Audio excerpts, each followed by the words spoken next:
moi, l'approche économique est très importante dans ce cadre-là parce qu'elle donne une analyse quantitative de ce processus de radicalisation. Et ce qui est important, c'est que cette étude a été faite avant qu'il y ait une possibilité que les jeunes soient recrutés par les mouvements extrémistes. C'est-à-dire c'est une approche ex ante, comme on l'appelle en termes économiques, dans le sens où si on arrive à dresser un profil de cette personne-là, on peut combattre contre la radicalisation et trouver des moyens pour empêcher ces mouvements extrémistes.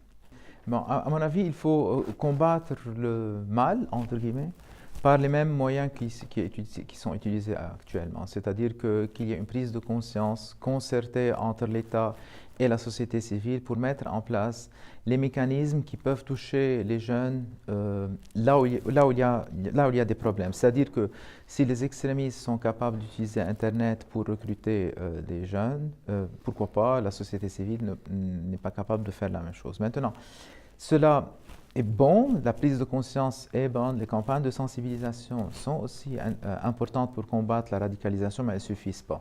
C'est-à-dire qu'il faut savoir quels sont les vrais problèmes qui poussent les jeunes à se radicaliser, comme la possibilité de chômage, comme la pauvreté, comme le manque de ce sentiment d'intégration à l'État ou à la région où ils sont. Oui, les campagnes de sensibilisation sont importantes, mais elles doivent pourquoi pas ne pas s'inspirer aussi des moyens utilisés par les extrémistes pour toucher les jeunes là où ça fait mal, comme on dit. C'est-à-dire que la conception de l'État en France est un État centralisé, fort, omniscient, omniprésent, qui prend les décisions. Paris est la capitale, mais c'est aussi le cœur de la prise de décision.